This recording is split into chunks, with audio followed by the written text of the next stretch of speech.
Boxing, a combat sport, an official Olympic event that has been around for thousands of years. Typically, fights usually last between 3 and 12 rounds, lasting up to 2 to 3 minutes. The sport has become a widely popular source of fitness for all ages. However, it carries a plethora of risks, particularly to neurological health. The recent death of professional boxer Scott Westgarth has brought concerns around the safety of the sport. Jamie Hughes is a professional boxer and personal trainer at Rooney's boxing gym. He has been boxing since the age of 11. I'm in the gym 6 days, I'm training twice a day, I don't drink, I don't take drugs, I have a healthy lifestyle, and where I'm training all day, every day, my general health is good, I'm reducing the risk of eventually maybe getting heart disease or colon cancer or one of these things associated to not working out. Dr. Miriam Stoppard OB believes strongly that boxing should be banned. She gave insight into why she feels passionate about the safety of those in the sport.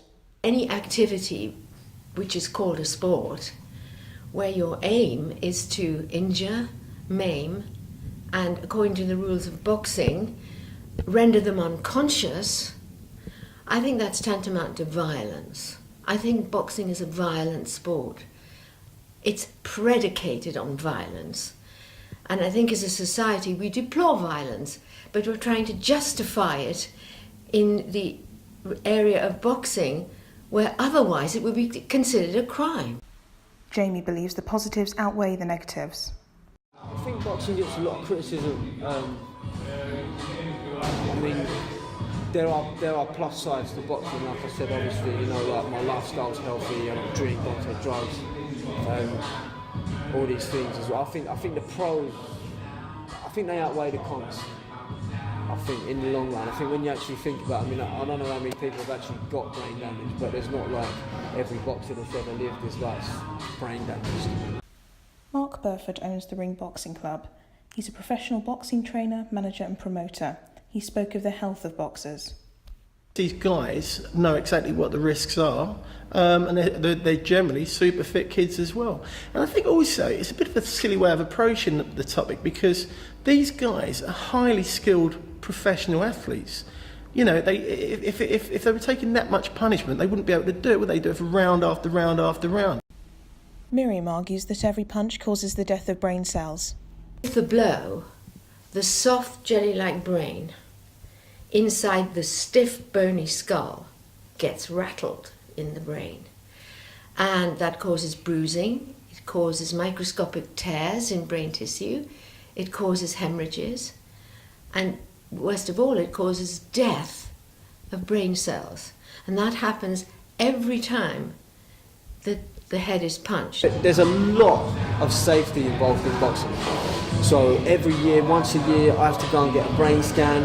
If there's anything slightly wrong with my brain in the scan, they won't let me have a fight. They compare the results from one year to another. They're pretty on the ball with it. Jameson Matusalem has been boxing for nearly 7 years. He aims to go pro. On top of the fitness type of levels of, you're invested in yourself. On top of that as well is the learning process of actually working towards something to one night and perfecting it as well. So it's not only kind of just a sport, it's a lifestyle as well. So it's working towards something and actually pushing to that one night to kind of perfection, and obviously you can apply that in life. You see, what actually upsets me about boxing as much as anything is that each boxer has the intent. They get into the ring wanting to harm their opponent. Boxers like Jameson argue that the intent is not malicious. Yes, your goal is to literally beat someone until they can't do it anymore, or on the judges' kind of scorecards.